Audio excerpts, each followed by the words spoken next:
This is a Nerd and Tie podcast.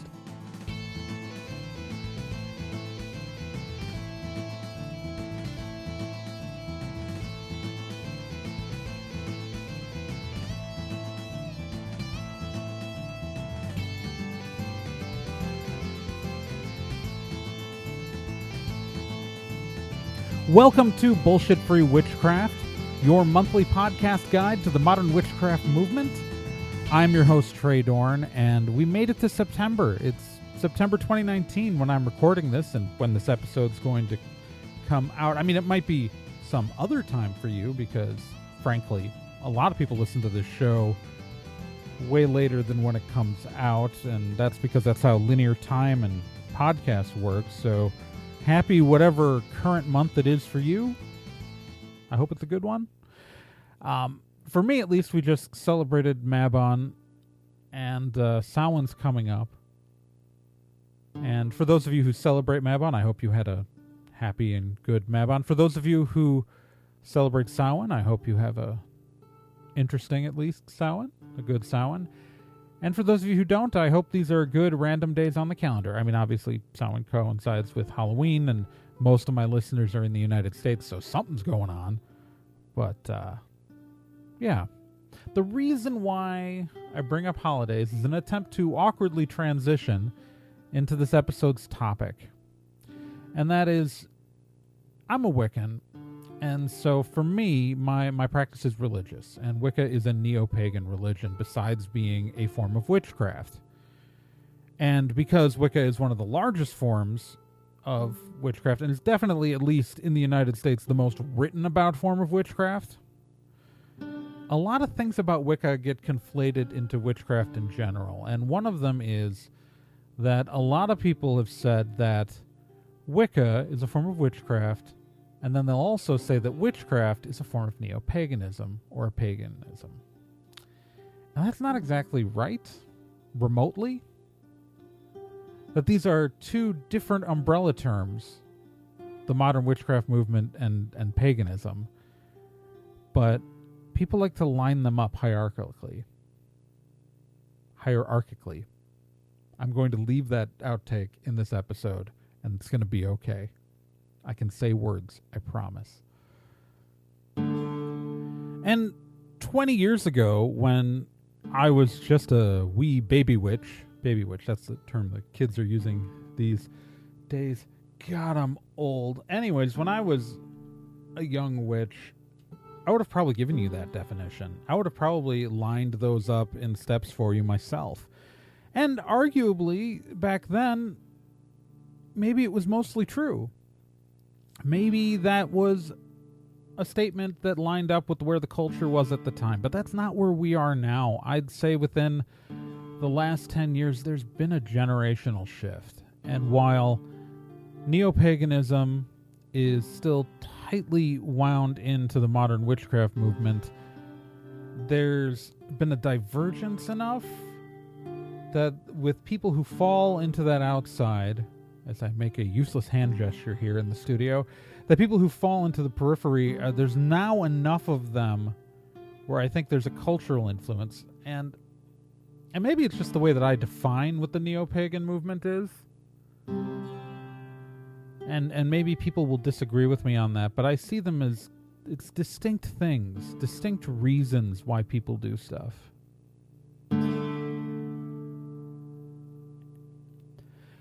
It's like when I was coming up with the concept for this podcast, I specifically did not call it a neo-pagan podcast.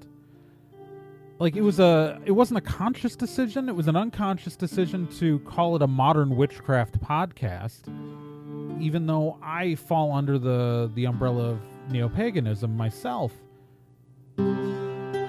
Because I think that at least part of me distinctly saw the difference. So, and it's funny, because back when I was doing the first episode where I was going through terms, I went off my script to talk about how paganism and witchcraft are different things.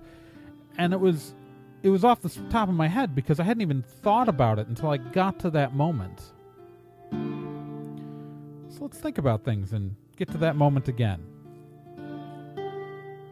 And to do that, let's start by actually talking about what neo-paganism actually is.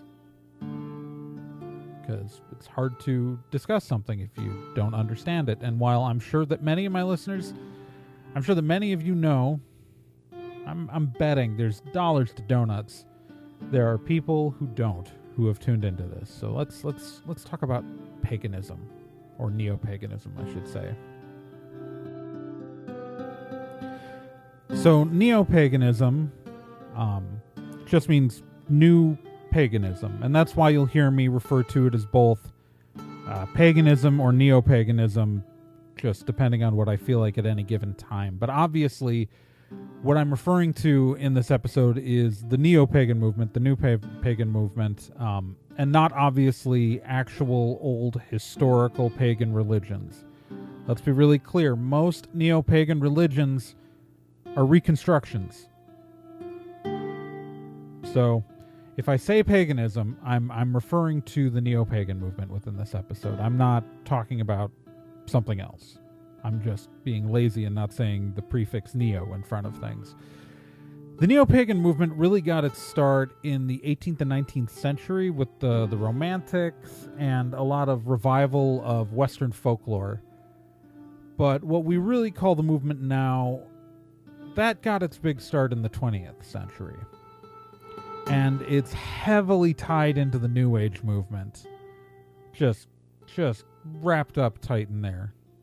There's a reason why you saw a lot of witchcraft stuff in the Pyramid Collection catalogs.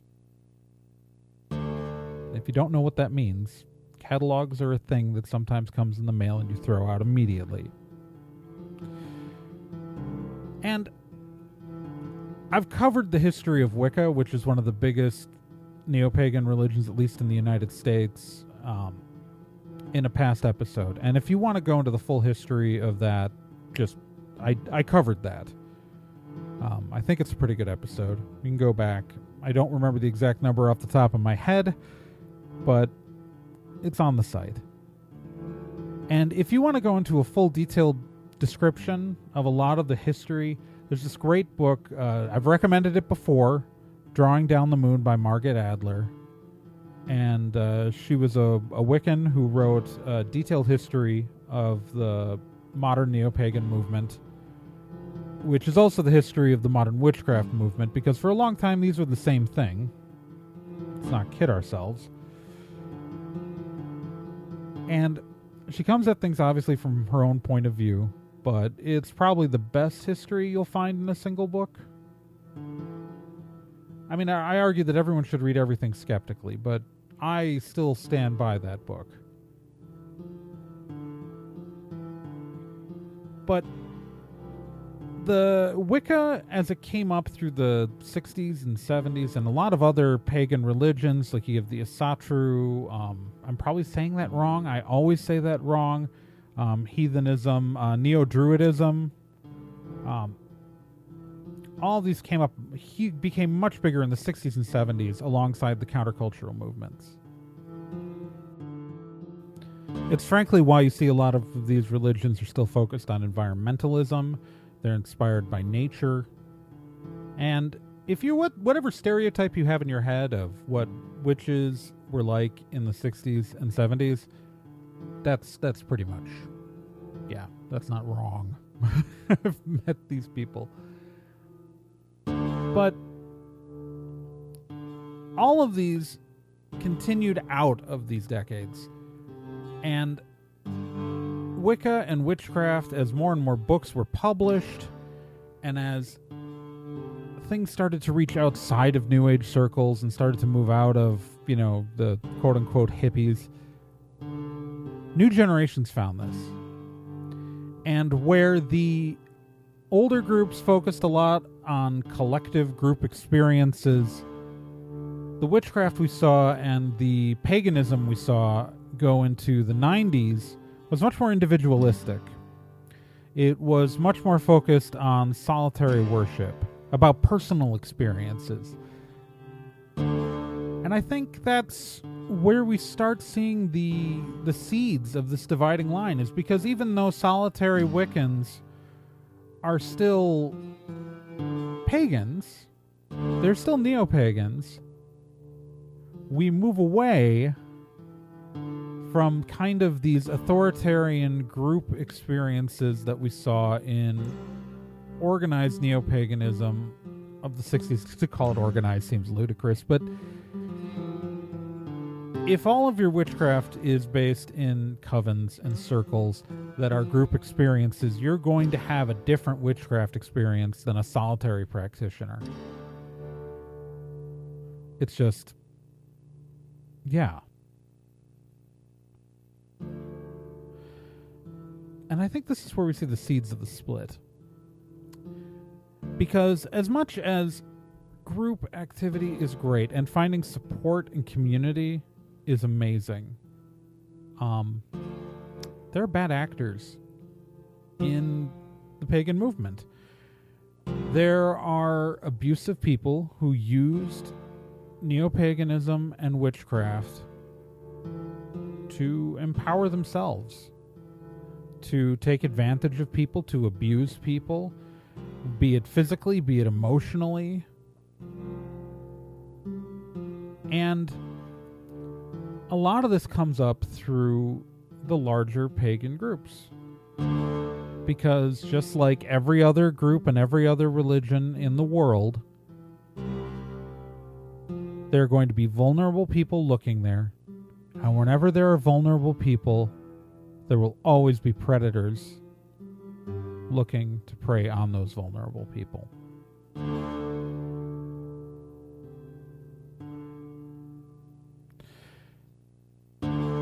So, and this is really a problem with a lot of, not all groups, obviously, but there are groups and community members who have abused positions of power within neo-paganism. And I think that that's where a lot of people left these groups and moved to individual practices. And then also there's a whole generation of people, because now there are all these books designed for individual practice. And as witchcraft entered the pop culture consciousness beyond these kind of wooey ideas, I mean, I guess we're all woo, but a certain aesthetic started to form that was different than the old aesthetic.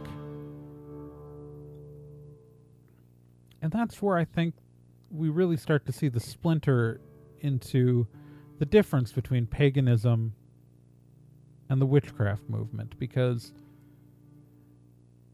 as we moved into individual practice, as we moved away from doing everything together, as we moved into individualism and eclecticism and seeking out our own path, a lot of people, and I think this is really true in the last decade, have come into witchcraft without a focus on Wicca. Because when everything was neo-paganism and everything was religious-based, Wicca being so huge and such a big factor really kind of still kept drawing people in to the rest of paganism. But as you look at it, as more individuality, as individual practices, as solitary practitioners became the dominant force in the 90s and even more, continuing to do so in the 2000s, some people left Wicca and continued their witchcraft individually. Some people come in with resources. There are resources and books for people who want to do witchcraft that aren't Wicca anymore. Like, that's just not something you could say 20 years ago. And as these new witches develop and find community in places like social media, connecting on Discord and Tumblr, there's a much more individualized nuance that's independent of the old pagan groups. People have always come to witchcraft, be it decades ago or now, because they want to feel they want to do magic stuff. We want to do frickin' magic stuff, and it's neat. I mean, that's the short answer. But also, like, there's a sense of mystery. There's a sense of play. There's this sense of beyond that comes with it. And it's something that's hard to put into words, what a lot of us get out of it. And when I was coming up, the only way to achieve that, the only way to find that was like all the books I could read, all the definitions, they were all, Wicca, and they were all very religious, and I found a home there that I feel incredibly comfortable with. Like, I became a Wiccan because it aligned with beliefs I already had, but there are people who are going to come to witchcraft who want that mystery, that experience, that connection, who don't necessarily want all the baggage that a neo-pagan religion comes with. And that's where we find the modern witchcraft movement separate from... it's where we find it separate from paganism. And it's funny because I think it was just this natural split that was inevitable. That there are always going to be people who fall into both camps. And if you really want to find community and you're a young witch, there are some great places in the greater pagan community. By the time you're listening to this, you would have just missed most Pagan Pride Days, but Pagan Pride Day, usually most places do theirs in September. And it's a good place to find other people. It's also a good place to find a bunch of wackadoos. But as a wackadoo myself, I think that's mostly okay. Like any group gathering, you've got to look out for creeps and jerks.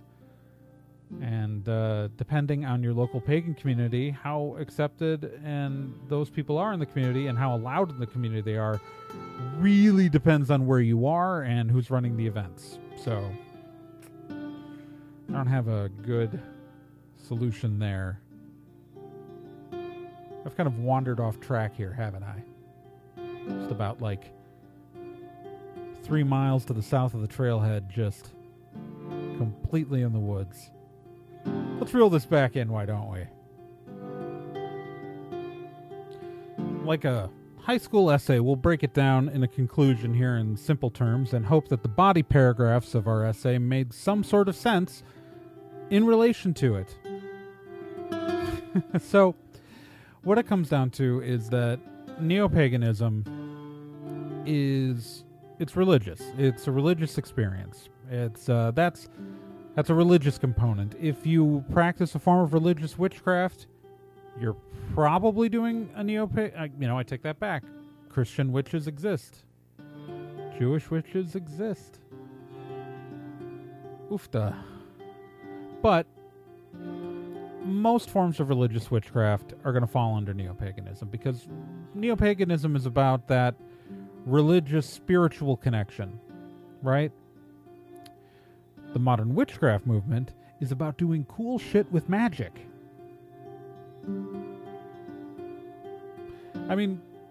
It's the modern witchcraft is about the magic and the witchcraft, and paganism is about the religious experience. For some people, these are all in the same thing. We slap them together, have a happy day. For some people, they're not. I'm sure if you told a secular witch that they were a neo-pagan, they'd slap you right across the face, and you'd deserve it.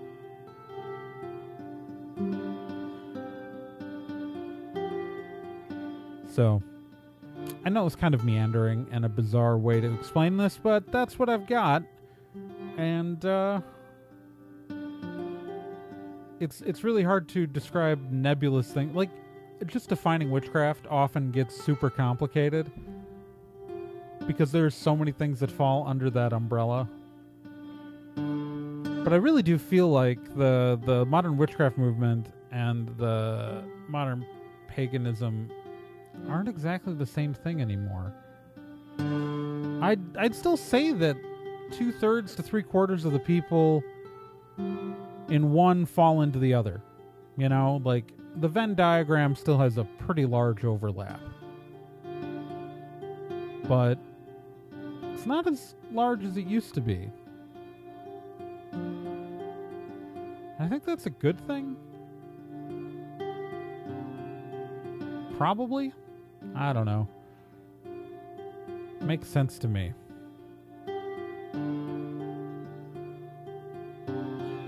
Anyways, thanks for entertaining me a little bit as I went on this long meander. I want to thank the listener who sent in the question. This was an interesting thing to talk about.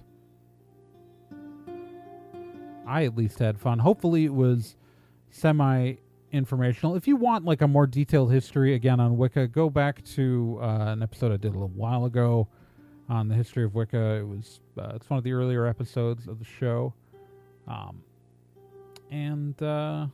Yeah. Join me next month for our annual Spooky Samhain episode. I've got a guest lined up that I think you will all enjoy.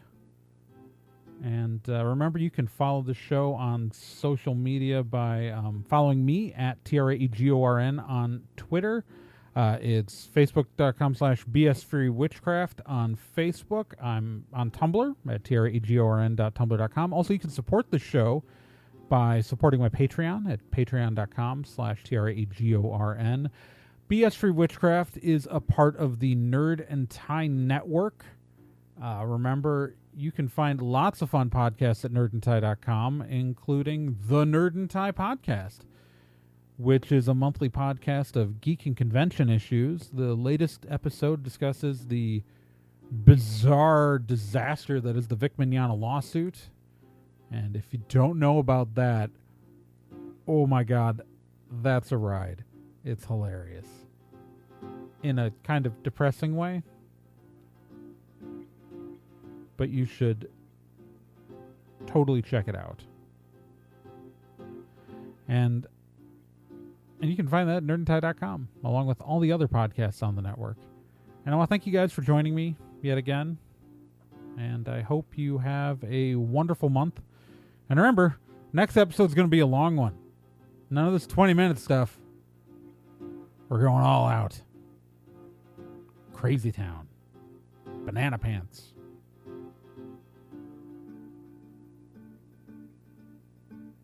I've been Trey Dorn. Thank y'all for joining me, my fellow chickens, and let's head on out into that weird world that is the thing that we are right now doing.